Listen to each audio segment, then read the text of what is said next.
দূর থেকে দেখলে মনে হবে বেগুনি রঙের ফুলে ভরে উঠেছে মাঠ, কিন্তু আসলে এগুলি পার্পল লিফ রাইস জাতের বেগুনি রঙের ধান। রবিউল ইসলাম ১২ কাঠা জমিতে চাষ করেছেন পার্পল লিফ রাইস জাতের ধান। নিছক শখের বশে চাষ শুরু করেছেন। মাঠে সবুজ ধানের বেষ্টনীর মধ্যে বেগুনি এ ধান ক্ষেতটি প্রথম দেখায় দৃষ্টি কাটছে সবার। এই ধান ক্ষেত দেখতে দূর দূরান্ত থেকে ছুটে আসছেন কৃষক ও গ্রামবাসীরা।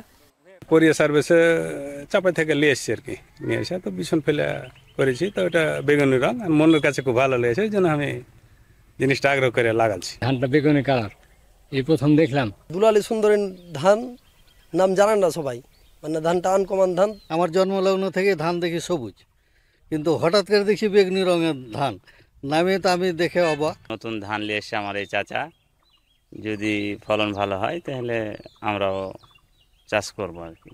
বান্ডেল থাকলে প্রতি সেনমানিতে টাকা বাঁচবে। বিকাশ সেনমানি বান্ডেল কিনে জিতুন প্রতি লেনদেনে।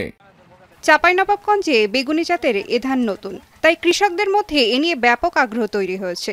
ফসল কাটার পর এর পুষ্টিগুণ যাচাই করে আগামীতে কৃষকদের মাঝে এর বিস্তার ঘটানো হবে বলে জানান জেলা কৃষি বিভাগ।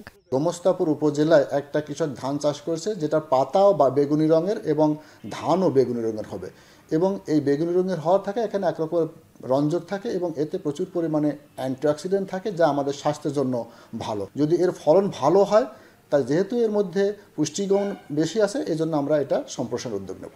নতুন প্রজাতির এই ধান পুরোপুরি পরিপক্ক হবার পর চালের রং হয় বেগুনি। এখন চাঁপাইনবাবগঞ্জ।